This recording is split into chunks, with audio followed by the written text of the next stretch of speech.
exploring adaptive resilience, a biophilic urban design perspective. Welcome to the Universal Principles podcast. Today, we're diving into adaptive resilience, specifically within the context of biophilic urban design. This is all about how our cities can be more flexible and bounce back from anything. Our guest today will help us unpack this. What exactly does adaptive resilience mean in biophilic urban design? Thanks for having me. What's fascinating is that adaptive resilience is about creating urban spaces that not only withstand shocks like floods or extreme heat, but also evolve and improve in response to them. It's not just about bouncing back, it's about bouncing forward. It's about building spaces that are flexible, resourceful, and fundamentally designed to change. Bouncing forward, I like that, so it's more than just duct tape and hope. Could you walk us through a concrete example of this in action? Absolutely. Take floodable parks, for example. Instead of fighting against inevitable flooding, these parks are designed to embrace it. They're built with natural drainage systems, native plants that can tolerate inundation, and features that become even more interesting when partially submerged.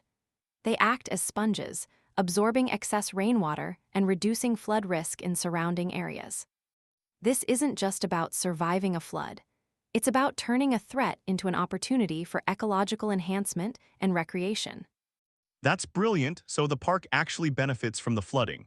Can you give us another example where adaptive resilience shines in urban design? Another great example is flexible public spaces.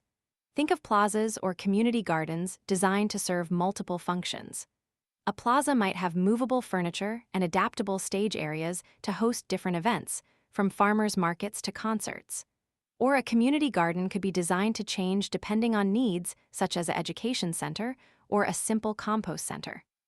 The key is versatility, which allows the space to adapt to the changing needs of the community and the changing environmental conditions. These spaces can be used for different events or even be repurposed as temporary shelters during emergencies. Okay, so we're talking about systems that are designed to be flexible and ready for anything. It seems like this principle would be useful in tons of fields. Is there a related principle in a completely different field that comes to mind? Definitely, thinking about software architecture, there's a strong parallel with designing software systems that can handle unexpected surges in user traffic. That's like rule of adaptive resilience in technocology. You build in redundancy, scalable infrastructure, and error handling mechanisms so the system doesn't crash under pressure. It needs to be able to flex to accommodate the load.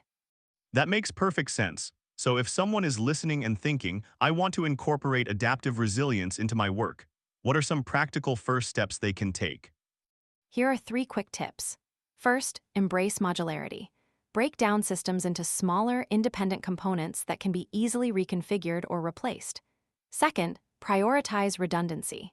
Build in backup systems and alternative pathways to ensure critical functions can continue even if one part fails.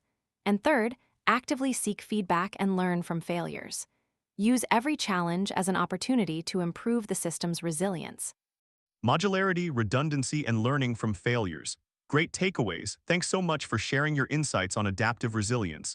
I am going to try implementing this in my daily life. Any final thoughts?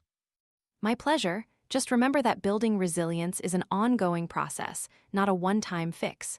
Stay curious, keep experimenting, and never stop learning. Excellent point, and that's all the time we have for today on Universal Principles. Join us next time as we uncover another fascinating principle.